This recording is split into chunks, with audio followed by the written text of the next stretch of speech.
Et puis si pas si il sait que Koffi Olomide, il faut attendre une vidéo comme ça tout le monde peut analyser l'impact pédologie à danger. Tous les cas. Soit disant c'est bon on va bien en PP papi boina kokobar mo boy mande fois pembe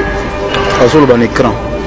bato bazala ko PP na la PP te tala spenanga ko vanda lupango wana eza la famille moleka ezali terrain o bakabela ya tonga soit des patrons lupango wana eza déjà la famille moleka et puis ami balé yo solo bakoza patron otonga même pas école otonga même pas immeuble à 5 niveaux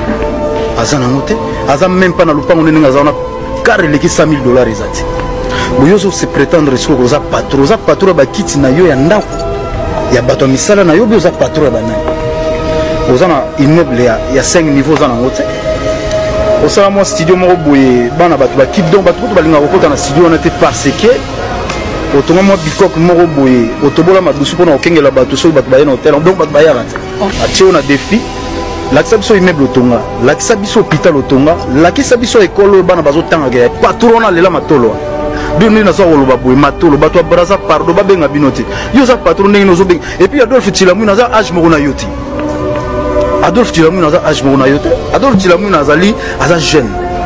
aza kolondra na ba problème hein te na za ba problème te to solo na bisoti nazo répondre ni ba yumo bazo lega na télévision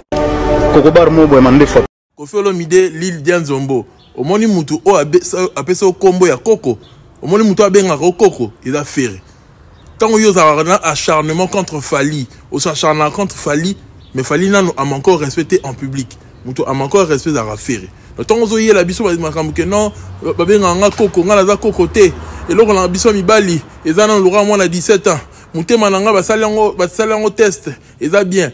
faut yeba mutu latiso identifier na koza koko ko mukolo ezara ferré mais ferré wana yo zarana est bien asalo mabe ya bongo zarana est bien ou les la raté qui aime asalo mabe o le ko lo bango publiquement parce que ozana pour profiter na bagolois mais Fally o asalo le côté yende mutu matin midi soir au créa armée moro numérique ba pas parole c'est pas toi na nyoso ba kali ba kile ba taka Fally yo moko pe na be mission na ko yaka ko attaquer Fally mutu asalo le côté ti ozolo ba mission musu ba to finga na poto au beau sang qui yom to bema ba kali na poto au beau sang qui yom to bema au bema killer qui laisse na poto ba non ça la musani si ce n'est pas au finga Fally au beau sang avant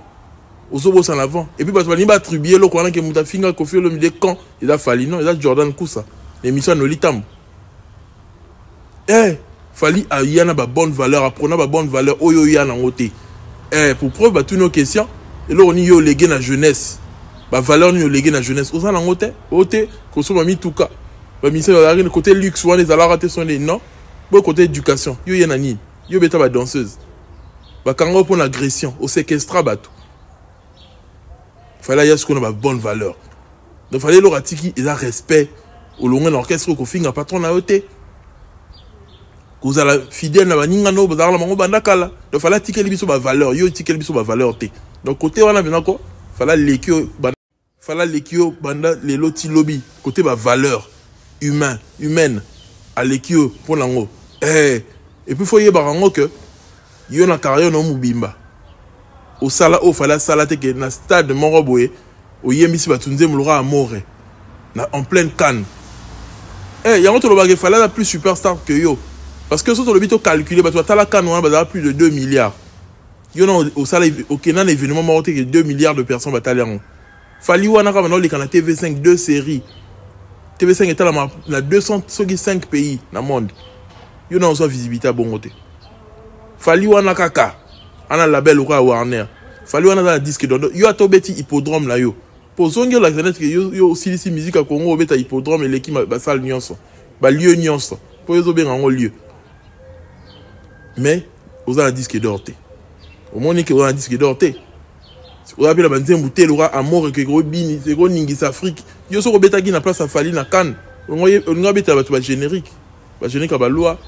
on beta biloko a bongo chamu quoi le biloko ba animateur ba droit d'auteur na ba on peut ça rater et puis si passe abonne-toi lâche-toi en commentaire.